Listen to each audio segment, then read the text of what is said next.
Hi guys, welcome back to my channel. This is Too Cute for Cancer. My name is Jody and I am living with stage 4 metastatic breast cancer that has spread to my bones. Today's topic is my guide to how I stay positive and maybe some tips and tricks of what I do maybe can help you guys. I hope so. You know what? But feel good or feel right on maybe taking one of my suggestions and saying, that's not me. And that's fine. Get to the curb, that's fine. I'm not gonna be hurt, doesn't matter. Everybody's got their own way of dealing with stuff. But I do find that when I hear other people's ways of, Bentley's bum's in the way. Get over here, little buddy. I do find that sometimes I hear someone else's way of dealing with things, just something really small. I'll think, you know what? I hadn't thought of that before. I think I could do that. Okay, so that's what we're gonna do today. All right, so the very first thing that I do when there's different types of being down. There's devastating, like news, someone's dying. It's just like, it's horrible. You know what, in those situations, don't even try to cheer yourself up. That's ridiculous. You know what? Go ahead, go with it, grieve, you know what? And then, take the next step in the grieving process and go on from there. So we're gonna set that aside. I'm not gonna try to give you some positive solution to how to deal with, the sudden loss of a loved one or something like that. But I am going to give you some ideas, like for example, everyday stress with having cancer. Every day you wake up and this is me for years. I wake up and I'm like, I slept pretty good, or a good nap, and then, oh crap, I've got cancer. Just like, boom, hits me right in the face first thing in the morning. Okay? At that point in time, I have a choice to make when I get out of the bed. Am I going to go with that, I have cancer, oh my gosh, or am I going to say, yes, I have cancer, we're going to set that aside right now, I'm going to do what I have to do, and I'm going to choose to have a good day. I am going to choose to be positive. I'm going to choose to be happy. And people say, well, how do you do that? This is how I do it. Number one, I pray. Prayer and meditation, that's like my number one go-to. If you haven't prayed and you don't know how to pray, you're not, a Christian, or you're not a spiritual person, you can just start talking to God as if he were your brother, your sister, your best friend, and go from there. There's no set way you gotta do it. You just have to open your heart and your mind and start telling him your woes, your fears, and then start saying how grateful you are. That's another thing. Okay, so prayer, meditation, and then gratefulness. I start at the top of the list, and it usually is pretty much the same, but I start out with, I'm thankful for my family, thankful for my husband and my kids, and then I start, if I can't find any more gratefulness in me at that moment, I start naming all my children off. I'm thankful for Raymond, I'm thankful for Ryan, and I'm thankful for Summer, and the list goes on. And then if I still am feeling kind of I start thanking God for, I thank Raymond, and I thank him that you made him so creative. I'm thankful that he has a good job, and I start categorizing my thankfulness. I know, but on some days you just, you don't feel grateful and you don't want to say how grateful you are.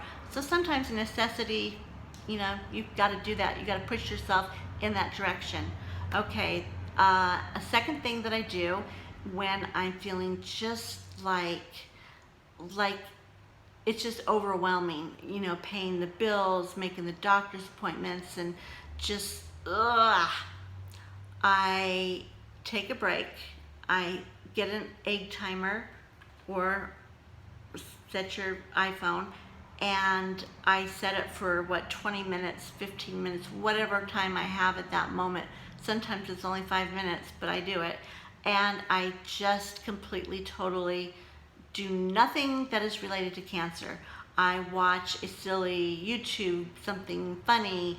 I watch, an episode totally unrelated to death and despair, something just totally opposite of the way life is going right now. So I distract myself at the end of the 20 minutes or whatever time I've set. It goes ding ding, then I go back and I call the doctors. They start scheduling this stuff. But cancer breaks, taking a break for cancer is so important. Another one thing that my husband and I do often is we have the sound beep. So that means, like, if we are out on date night and we find ourselves talking about doctor's appointments or cancer, or what we need to do for this, what we need to do for that, then if that person's feeling overwhelmed, then we do and then that means drop it like it's hot, and then go on and you pick a different topic that is not related to your cancer diagnosis. And sometimes it's kind of hard, it's like we're constantly beeping each other. It's like, oh, I forgot to tell you about beep. Oh, okay, you're right. And then the food comes, the tea comes, and oh yeah, I read this article about how you shouldn't drink tea when you have beep. So you get the drift. So that is actually kind of funny, kind of fun, and it helps with that. Another thing is, if you're feeling like kind of like closed in and you're kind of feeling a little dark and you're just like your body just does not feel like getting up and out, just go sit on the front porch, or drive around the block, look at the trees. Nature does wonders. I mean, just even if you can go out with your pajamas on and just get outside, even for the shortest amount of time, that is amazing. I mean, that is a huge, lifter upper. Okay. Another thing is, if you can stay physically active, exercise has proven to help cancer patients heal 7 times faster. That's big. So if you can do stretches, even if you're in your bed and you can't do what you normally would do, stretches, have like a spouse or a friend stretch your legs, whatever you can do with that. And Pilates is really good. We bought a Pilates machine for Christmas last year. Amazing. Stretches and keeps your core strong. It's something I can do on most of even my worst days. So yeah. And this is the last one that I'll leave you with. If you're down and out, grab a friend and say, you know what, I need a non-cancer day. I need to go shopping. I need to go to Disneyland.